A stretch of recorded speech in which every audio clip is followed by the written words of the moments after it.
Bienvenidos, en esta presentación se analizará lo que conlleva una audiencia intermedia.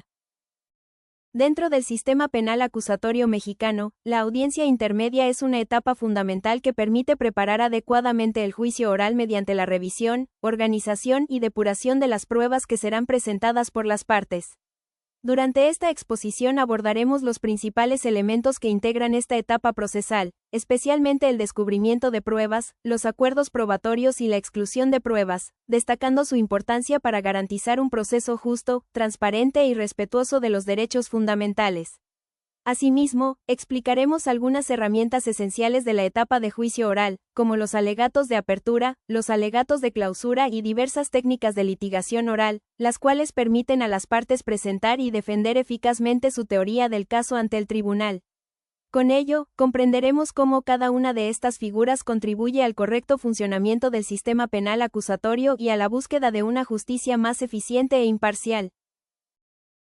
Para comprender la importancia de la audiencia intermedia, primero debemos ubicarla dentro del procedimiento penal.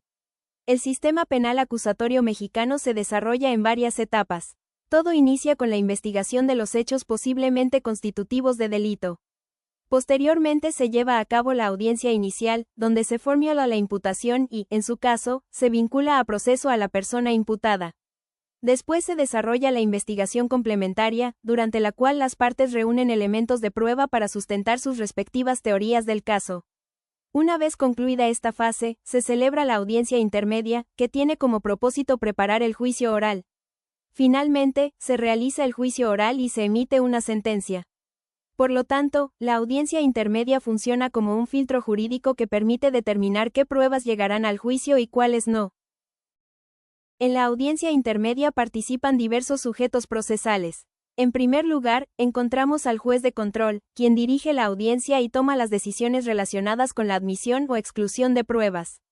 También participa el Ministerio Público, encargado de formular la acusación y ofrecer los medios de prueba que respaldan su postura. La defensa y la persona imputada tienen la función de proteger los derechos del acusado, controvertir las pruebas de la Fiscalía y presentar sus propios medios de prueba. Asimismo, puede intervenir la víctima u ofendido, generalmente asistida por un asesor jurídico. La participación de todos estos actores garantiza el respeto al principio de contradicción y a la igualdad procesal. Imaginemos un caso de robo. Durante la investigación, el Ministerio Público obtiene videos de cámaras de vigilancia y declaraciones de testigos. Antes del juicio, debe informar a la defensa sobre la existencia de estos elementos. Por su parte, la defensa puede contar con registros de ubicación, testimonios o documentos que apoyen su versión de los hechos y también deberá revelarlos oportunamente. Gracias al descubrimiento de pruebas, ambas partes llegan al juicio con conocimiento previo de la evidencia que será debatida. Esto fortalece la transparencia y contribuye a que el proceso se desarrolle de manera justa. Otro elemento fundamental de la audiencia intermedia son los acuerdos probatorios. Estos consisten en convenios celebrados entre el Ministerio Público y la defensa respecto de hechos que no están en controversia. Cuando ambas partes reconocen que un hecho es verdadero, resulta innecesario invertir tiempo y recursos en demostrarlo durante el juicio. Por ejemplo, pueden acordar la identidad de una persona, la propiedad de un vehículo o la autenticidad de un documento. La finalidad de estos acuerdos es simplificar el juicio oral y concentrar el debate únicamente en los aspectos que realmente son discutidos por las partes. Además, favorecen la economía procesal al reducir la cantidad de pruebas que deben desahogarse durante el juicio. Sin embargo, los acuerdos probatorios no producen efectos automáticamente. El juez de control debe revisarlos y verificar que sean legales y pertinentes. Una vez aprobados, esos hechos se consideran acreditados y ya no necesitan demostrarse nuevamente durante el juicio oral. La audiencia intermedia también cumple una función depuradora mediante la exclusión de pruebas. La exclusión consiste en impedir que determinados medios de prueba sean utilizados durante el juicio oral cuando no cumplen con los requisitos establecidos por la ley. Existen diversas causas de exclusión. La más importante es que la prueba haya sido obtenida violando derechos fundamentales.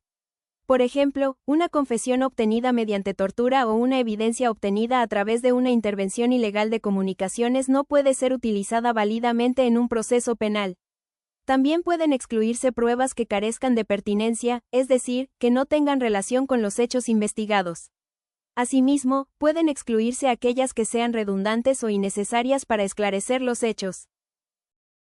Supongamos que una autoridad ingresa al domicilio de una persona sin orden judicial y sin que exista una situación de flagrancia.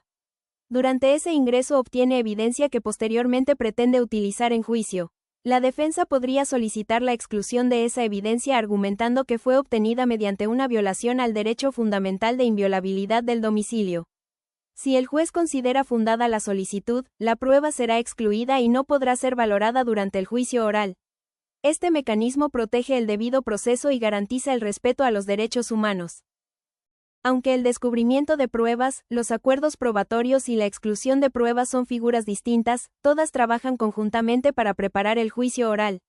El descubrimiento permite que las partes conozcan la evidencia existente. Los acuerdos probatorios eliminan la necesidad de debatir hechos que no están controvertidos. La exclusión de pruebas evita que lleguen al juicio elementos obtenidos ilegalmente o que carecen de utilidad.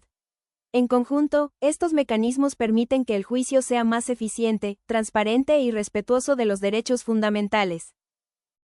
Una vez concluida la audiencia intermedia y admitidas las pruebas, el proceso avanza al juicio oral.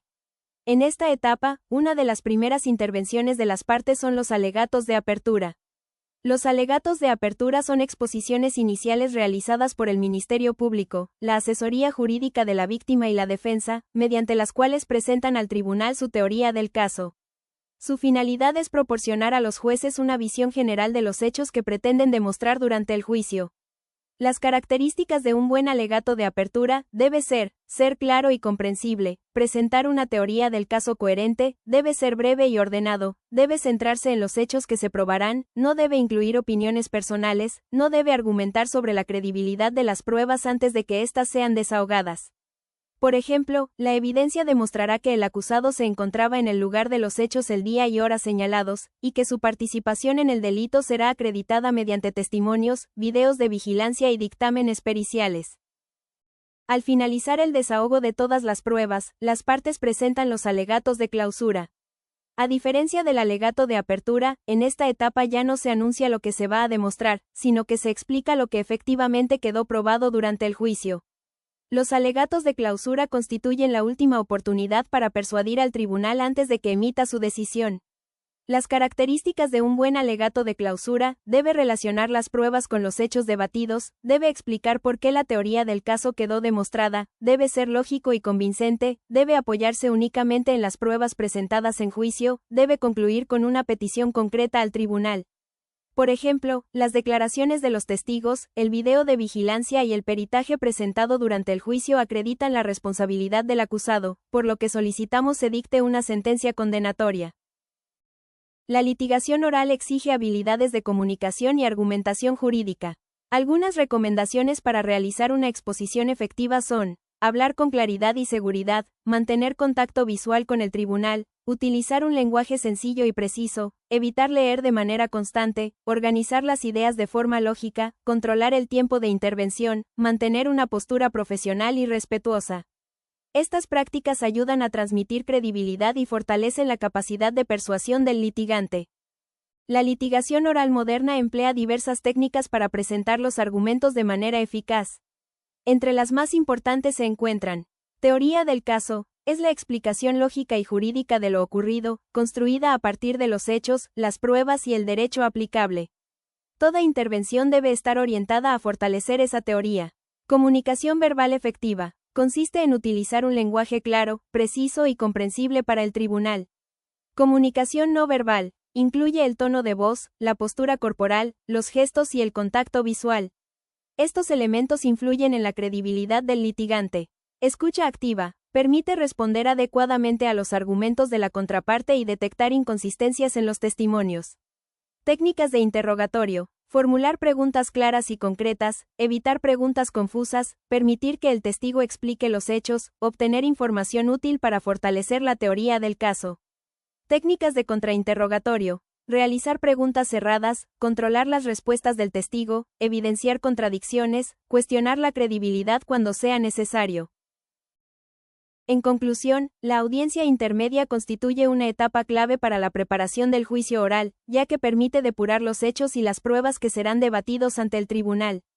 El descubrimiento de pruebas garantiza la transparencia entre las partes, los acuerdos probatorios simplifican el debate judicial, y la exclusión de pruebas protege los derechos fundamentales y el debido proceso.